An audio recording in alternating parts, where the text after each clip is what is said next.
Bismillahirrahmanirrahim. Assalamualaikum warahmatullahi wabarakatuh. Alhamdulillah. Alhamdulillahillazi anzala sakinata fi qulubil mu'minin liyazdadu imanan ma'imanihim. Asyhadu an la ilaha illallah wa asyhadu anna Muhammadan abduhu wa rasuluhu la nabiyya ba'da. Qala Allah ta'ala fi kitabihil karim. A'udzubillahi minasyaitonir rajim. Bismillahirrahmanirrahim. Wasari'u ila maghfiratin min rabbikum wa jannatin arduhas samawati wal ardh uiddat lil muttaqin. Shadaqallahul azim. Pemirsa yang dirahmati oleh Allah Subhanahu wa taala, pada kesempatan yang penuh bahagia ini, marilah kita senantiasa memanjatkan puja dan puji syukur kehadirat Allah Subhanahu wa taala, karena dari kita dilahirkan sampai hingga saat ini berbagai karunia nikmat yang Allah berikan kepada kita tidak pernah terhenti-hentinya Allah sampaikan dan Allah curahkan kepada kita. Oleh karena itu, Allah telah mengingatkan kepada kita semua agar senantiasa mensyukuri nikmat-nikmat Allah tersebut, agar Allah limpahkan nikmat-nikmat yang lain. La in syakartum la azidannakum wa la in kafartum inna azabi lasyadid. Kemudian selawat beriring salam tidak lupa tercurahkan kepada junjungan kita Nabi besar Muhammad sallallahu alaihi wasallam. Kaum pemirsa yang dirahmati oleh Allah Subhanahu wa taala, berdasarkan ayat yang kami bacakan tadi, Allah telah memanggil kita menggunakan fi'lun amar untuk memerintahkan kepada kita semua agar wasari'u, bersegeralah memohon ampunan kepada Allah Subhanahu wa taala.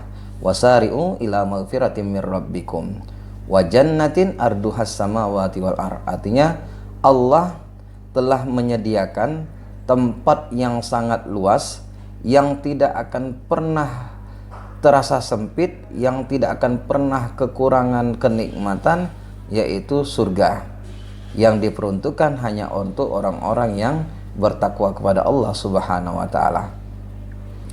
Bagaimana cara kita menuju ampunan kepada Allah Subhanahu wa taala?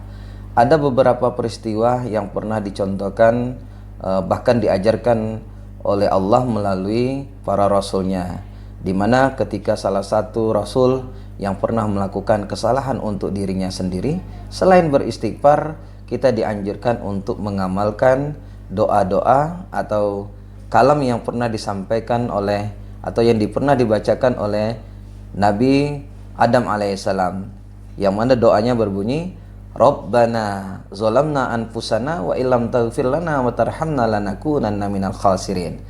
Jadi selain kita menggunakan kalimat astaghfirullahalazim, maka doa ini sangatlah pantas bagi diri kita.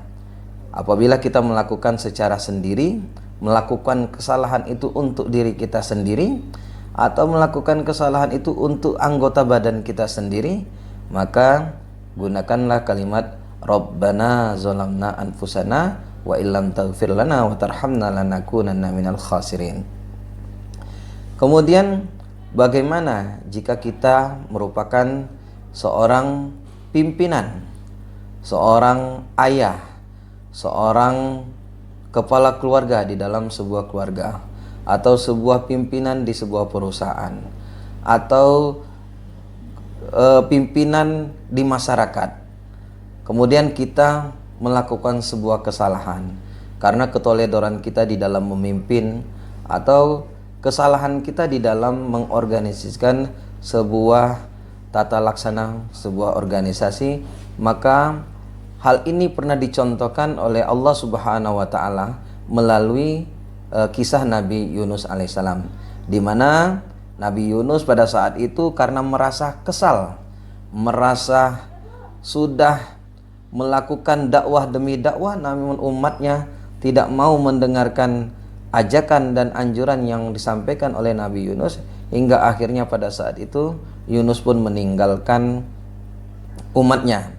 Namun Allah mengingatkan kepada Yunus, Allah memperingati kepada Yunus dengan 3 kegelapan sekaligus di dalam hati Yunus. Yang pertama, Yunus menghadapi masa di mana dia menghadapi kegelapan karena ketidaksabarannya, kegelapan karena dia meninggalkan umatnya. Yang kedua, Nabi Yunus berada di kegelapan dasar lautan. Yang ketiga, Nabi Yunus berada di dalam kegelapan perut ikan hiu atau ikan paus. Namun, tindakan atau introspeksi diri yang dilakukan oleh Nabi Yunus membuat Yunus kembali kepada Allah Subhanahu wa taala. Apa yang dibacakan oleh Nabi Yunus? Doanya adalah doa mustajab yang senantiasa harus kita sering lantunkan atau sering kita panjatkan. La ilaha illa anta subhanaka inni kuntu minaz zalimin. Maka pada saat Adam salah untuk dirinya sendiri, yang dibacakan adalah Rabbana zalamna anfusana wa illam taghfir lana wa tarhamna lanakunanna minal khasirin. Tapi selaku Yunus adalah seorang rasul, meninggalkan umatnya, meninggalkan pasukannya karena ketidaksabarannya, maka Allah ingatkan Yunus dengan kalimat la ilaha illa anta subhanaka inni kuntu minaz zalimin. Jadi pemirsa yang dirahmati oleh Allah Subhanahu wa taala, mumpung kita masih diberikan oleh Allah kesempatan untuk bersegera kembali kepada ampunan Allah, agar kita mendapatkan apa yang telah dijanjikan oleh Allah Subhanahu wa taala, yaitu sebuah surga yang telah diperuntukkan hanya untuk orang-orang yang bertakwa.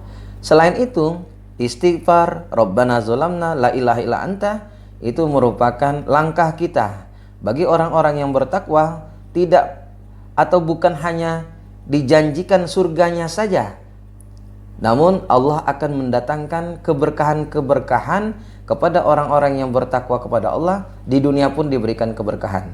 Contoh, bagaimana Allah telah menjanjikan lau anna ahlal qura amanu wattaqaw lafatahna alaihim barakatuh minas sama'i wal ar, bahwa Allah akan membukakan semua pintu keberkahan baik di langit maupun di bumi hanya untuk orang-orang yang bertakwa kepada Allah Subhanahu wa taala. Kisah nyata di mana seorang laki-laki pemuda yang tidak memiliki kekayaan, wajahnya tidaklah rupawan, tapi Allah berikan anugerah, Allah berikan keberkahan kepadanya, dan doanya tidak pernah tidak diijabah oleh Allah Subhanahu wa taala. Bahkan Rasul memerintahkan dua sahabatnya, jika bertemu dengan pemuda tersebut, mintalah doa. Kenapa? Karena tidak ada hijab di antara doa pemuda tersebut kepada Allah Subhanahu wa taala. Tahukah pemirsa yang dirahmati oleh Allah Subhanahu wa taala, siapa pemuda yang diberikan keberkahan ini? Karena ketakwaannya kepada Allah Subhanahu wa taala. Dia adalah Uwais Al-Qarni. Karena ketakwaannya kepada Allah Subhanahu wa taala, kesabarannya di dalam menjaga dan memuliakan kedua orang tuanya, dan ketakwaannya, kerinduannya untuk berjumpa dengan Rasulullah. Hal inilah yang menjadikan Uwais Al-Qarni menjadi salah satu contoh pemuda yang tidak dikenal di kolong bumi, tapi sangat mulia dan sangat terkenal di kolong langit. Kenapa? Karena ketakwaannya kepada Allah Subhanahu wa taala. Oleh karena itu, mari mumpung kita menjelang menghadapi pintu Ramadan yang sudah semakin dekat ini, sebelum Allah ambil segala kesempatan kepada kita semua, sebelum Allah ambil pintu rahmatnya kepada kita semua, mumpung masih ada kesempatan, mari kita gunakan ajakan Allah agar kita kembali kepada ampunan Allah ini dengan melakukan perbuatan tobat.